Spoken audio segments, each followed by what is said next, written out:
ভালো আছি।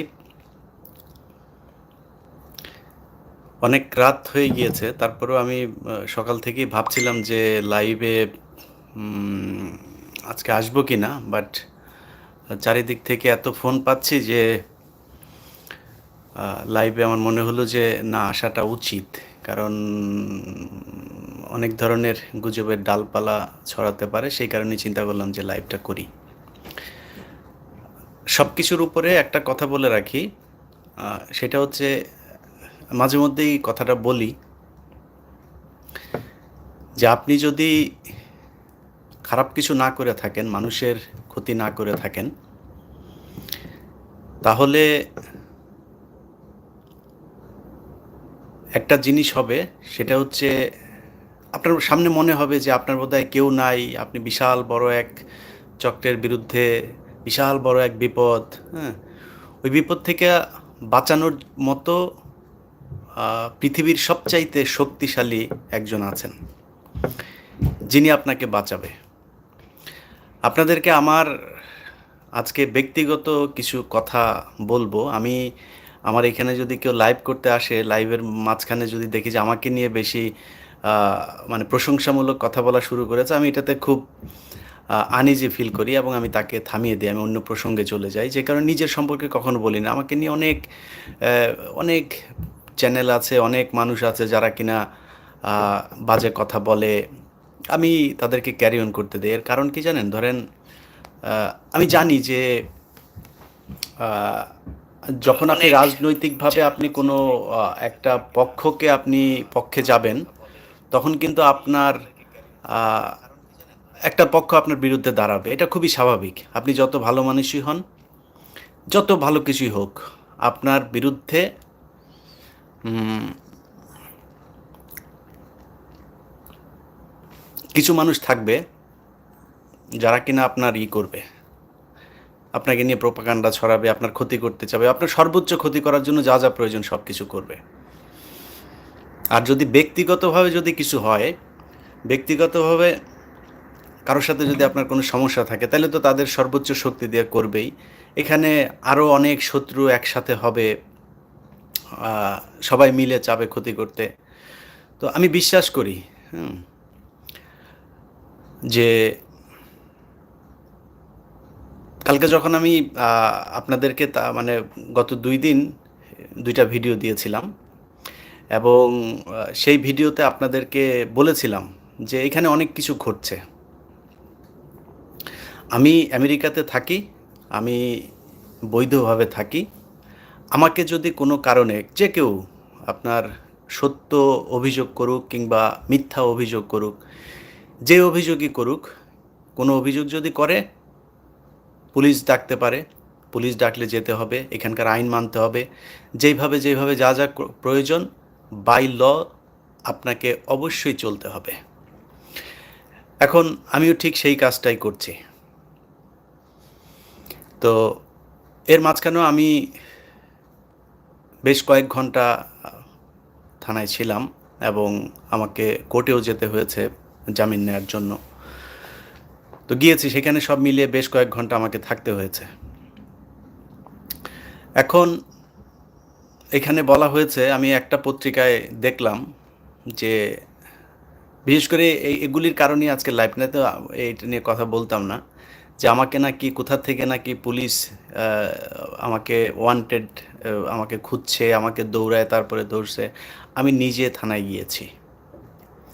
আমি নিজে থানায় গিয়েছি সকাল ৮ টায় এবং আমার পুলিশের সাথে অ্যাপয়েন্টমেন্ট নেওয়া ছিল। আমি সেইভাবেই আমার যা করণীয় আমি সেইভাবেই করেছি। এখানে আইনের বাইরে কোনো কিছু করার সুযোগ নাই, আমি করিও নাই। কিন্তু ধরেন আমার যারা শুভাকাঙ্ক্ষী, আমার অনেক শুভাকাঙ্ক্ষী আছে, অনেক ভালোবাসার মানুষ আছে যারা আ মানে তার পরিবারের একজন সদস্যকে যেইভাবে ভালোবাসে, ঠিক ওইভাবে ভালোবাসে। তো আপনারা আমাকে ভালোবাসেন, আমি আমার মৃত্যুর আগ পর্যন্ত এই ভালোবাসার সম্মান আমি দেখিয়ে যাব। অনেক আগাছা আসবে যাবে, ভালো মানুষ সেজে আপনাদেরকে প্রতারিত করবে। আমি ইলিয়াস, আমি বলে রাখলাম আপনাদেরকে অনেকবার, এসব নিয়ে চ্যালেঞ্জও করেছি। আজকেও আবারও বললাম যে আমার মৃত্যুর আগ পর্যন্ত আমি যদি সুস্থ মস্তিষ্কে থাকি, আমি ইনশাল্লাহ মানুষের ক্ষতি কখনো করব না। ইভেন একটা জিনিস বলি, ধরেন আমি যখন ২১-এর চোখে কাজ করতাম, ২১-এ টেলিভিশনে যখন ক্রাইমে কাজ করতাম, আমার নামে কিন্তু বাংলাদেশে মামলা আছে। কি মামলা জানেন? আপনাদেরকে নাম ধরে ধরে বলি, গুলশানে একটা মসজিদ আছে, আজাদ মসজিদ, সবচেয়ে বড় মসজিদ সেটা। আমি জানি না তার চেয়ে বড় মসজিদ এখন হয়েছে কিনা, বাট ওইটা অনেক বড় মসজিদ। এই আজাদ মসজিদের যিনি ফাউন্ডার জনাব আজাদ সাহেব, তার ছেলের নাম হচ্ছে কাইয়ুম চৌধুরী। উনি উত্তরা ৭ নম্বর যে পার্কটা আছে, পার্কের ঠিক পশ্চিম পাশে ওনার বাসা। আমার ইয়েতে হোল্ডিং টোল্ডিং অত কিছু মনে হয়, আমি ওনার বাসায় গিয়েছিলাম এই তথ্যগুলো জানার জন্য। উনি আমাকে ইনভাইট করেছিলেন। তারপরে আমি ৩ দিনের মাথায় ওনার একটা গুলশানে একটা বাড়ি ছিল, গুলশান ২ নম্বর একদম ইয়েতে। ওই বাড়িটার নিচে কমার্শিয়াল, উপরে অ্যাপার্টমেন্ট, নিচে আবার একটা পার্টে ওনার মাও থাকতেন। উনি ভাড়া দিয়েছিলেন ওই বাড়িটা।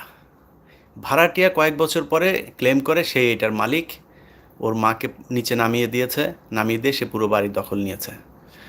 আমি যাওয়ার পরে তাদের কাছে বললাম, কারণ ওইটা আমার কাজও না যদিও, কিন্তু আমি এরকম কিছু মানুষকে উপকার করেছি কোনো কোনো কারণ ছাড়া।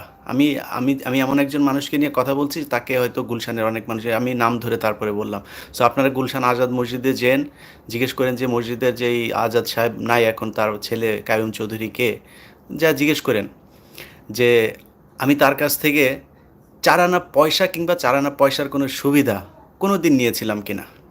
একটা বললাম, আমার এরকম কয়েকশো ২১-এর চোখের পর্ব আছে। যত মানুষ আছে, যদি কোনো দিন কারো কাছে গিয়ে জানতে পারেন যে ইলিয়াস খুব জোরাজুরি করলে, হয়তো যেখানে গিয়ে খুব জোরাজুরি করেছে, ভাই প্লিজ একটু খাইতে হবে, হয়তো তার সাথে আমি রেস্টুরেন্টে বসে খেয়েছি, সে বিল দিয়েছে, এরকম হয়েছে। আবার এরকম অনেক জায়গায় আছে, খেয়েছি, খেয়ে তারপরে আমি বিল দিয়ে চলে এসেছি, সে খুব জোরাজুরি করেছে, আমি বিল দিতে দেইনি। কারণ ভৈরবের এক ঘটনা, আরিফ কমিশনার, বিএনপির লোক, তার এক কাজের বুয়াকে মেরে ফেলেছিল। সেইখানে যে কোনো একটা বাংলাদেশের খুব প্রখ্যাত এক অনুসন্ধানী টিম, তারা সেখানে ছিল, দিয়ে তারপরে ২ লাখ টাকাও নিয়েছে, কয়েকদিন ছিল ভৈরবের একটা হোটেলে, সেখানে ৬৬,০০০ টাকা বিল বানিয়েছে ওই লোক, ওই কাজের বুয়াদের পক্ষে যারা কাজ করছিল তাদের কাছ থেকে। তো ওই ২ পক্ষের মধ্যে একটা গ্যাঞ্জাম ছিল। ওই পক্ষ যখন দেখেছে কমিশনার কাজের বুয়াকে খুন করেছে, তখন তারা চেয়েছে এটা উদ্ঘাটন হোক। তো ওদের কি সমস্যা সেটা আমার জানার দরকার নাই। আমি ওই কাজের বুয়াটা খুন হয়েছে, আমি ওইটার বিচার চেয়েছে, যেই কারণে আমি সেখানে গিয়ে তাদের সাথে কথা বলেছি, বলে দেখলাম যে ঘটনাটা সত্য। ৩ দিনের মাথায় এই ঘটনার জন্য শহীদ উদ্দিন চৌধুরী অ্যানি ভাই জীবিত আছেন। উনিও পর্যন্ত আমাকে ফোন করেছেন যে ভাই এরকম শুনলাম, কারণ উনি ছিলেন বিএনপির নেতা, যে এরকম শুনলাম। তো অ্যানি ভাইকে আমি ঘটনাটা বললাম যে অ্যানি ভাই এই ব্যাপার।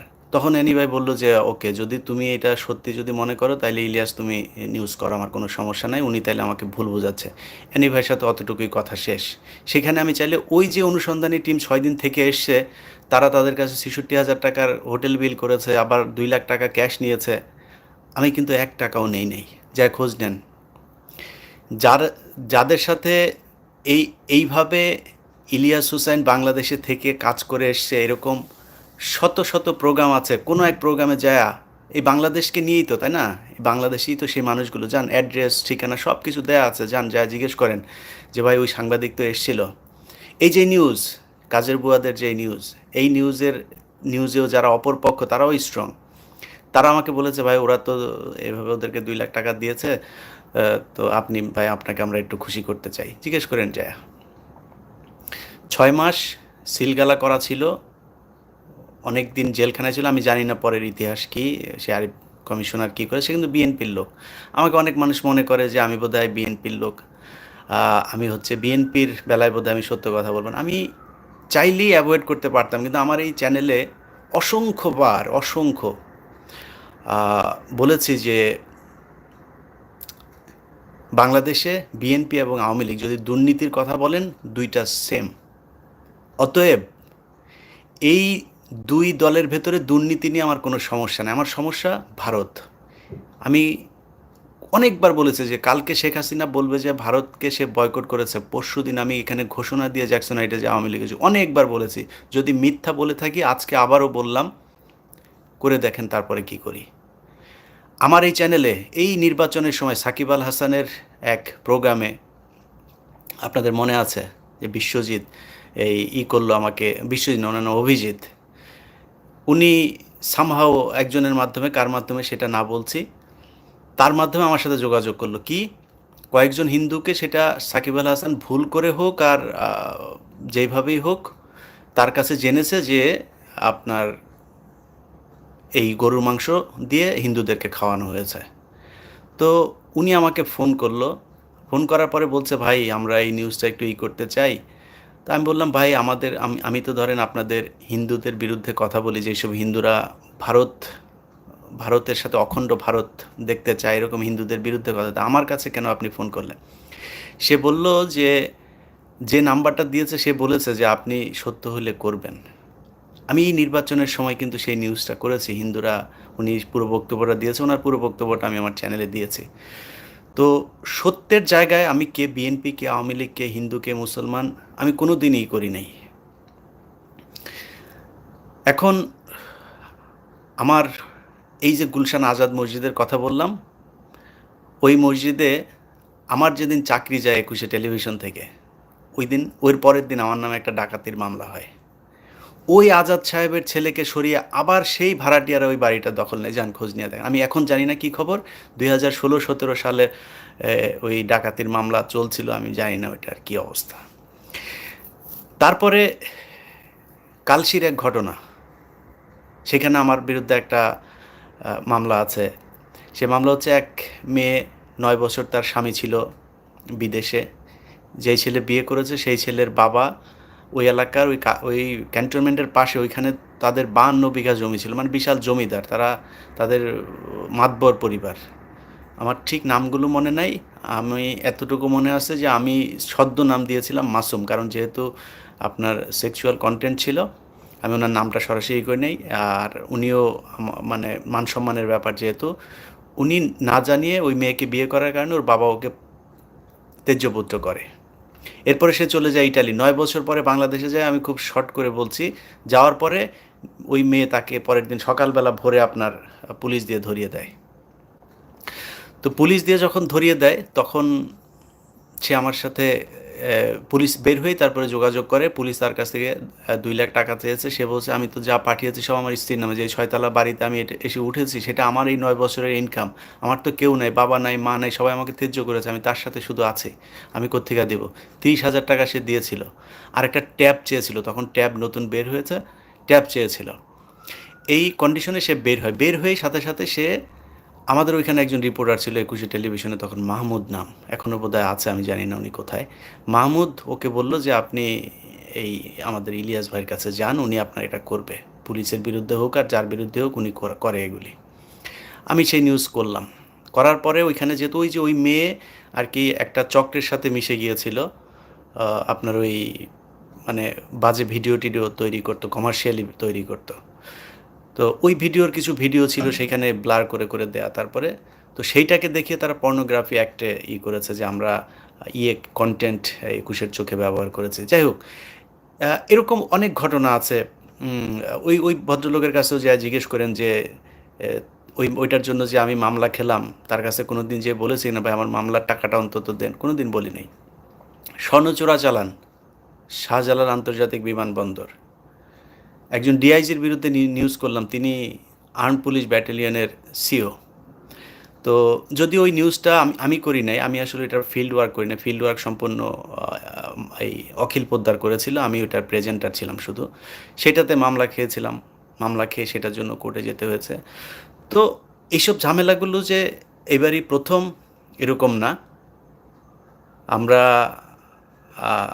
এগুলি সেই অনেক দিন ধরেই সহ্য করছি, এটা নতুন কোনো বিষয় না। তবে আমি এমন একটা দেশে আছি যেই দেশটা আপনার এখানে দুর্নীতি হয় না, এখানে মানুষ বিচার পাবে। আপনার কাছে খুব মানে দ্রুত মনে হইতে পারে অনেক কিছু, এরকম হচ্ছে ওরকম হচ্ছে, তবে বিচার বিচারই, হ্যাঁ, কেউ যদি কারোর নামে যদি কোনো মিথ্যা কথা বলে, এখানকার আইন অনুযায়ী সেটারও ব্যাপার আছে। তো এইভাবেই আপনাদেরকে জাস্ট এই জিনিসগুলো নিয়ে সোশ্যাল মিডিয়াতে যত ধরনের কথাবার্তা যা যা হচ্ছে টচ্ছে তারা যা যা করছে, ইয়েস, মামলা হয়েছে, মামলা একটা না, মামলা এই পর্যন্ত আমার নামে 5টা হয়েছে এইখানে। তো এই মামলাগুলো কিভাবে হয়েছে, কি হয়েছে, এগুলো যেহেতু আইনি প্রক্রিয়ার ভেতরে আছে, আপনারা ইনশাল্লাহ টাইম টু টাইম এগুলি এমনিতেই জেনে যান। তারাই জানাবে। আমার এগুলি নিয়ে ঘাটাঘাটি করা, আমি আগেই বলেছি যে আমার যা কাজ আমি সেই কাজ আমি শেষ করে দিয়েছি। আমার ভিডিও দেওয়া দরকার ছিল, শেষ, এই পর্যন্তই শেষ। আমার এখানে আর কোনো নেই, কারণ আমি মামলাবাজও না, আমার এগুলি করার মতো এত টাকা পয়সাও নাই। যেমন এই ধরেন 5 মামলায় আমার মানে এখানে আমেরিকায় যারা থাকে তারা জানে, তো তাদের মূল টার্গেট হচ্ছে যে আমাকে অর্থনৈতিকভাবে পঙ্গু করা।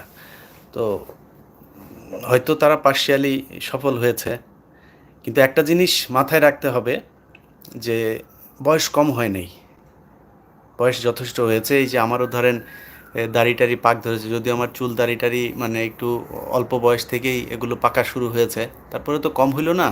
তাদের বয়স আমার থেকেও আমার 1.5 গুণ বয়স হয়েছে তাদের। তো একটু মানে একটু এই বিবেকটা খাটিয়ে রাত্রে ঘুমায়া তারপরে জিজ্ঞেস করা উচিত যে ধরেন এই ঘটনা যদি শুরুটাও বলি, যে শুরুটা কিভাবে হয়েছিল, যে আমি নাকি তাদের নামে নাকি ভিডিও তৈরি করেছি। কোথায় সেই ভিডিও? কি তাদেরকে নিয়ে কিসের ভিডিও তৈরি করেছে? আমি তো কোনো ভিডিও তৈরি করিনি, তারা শুরু করেছিল।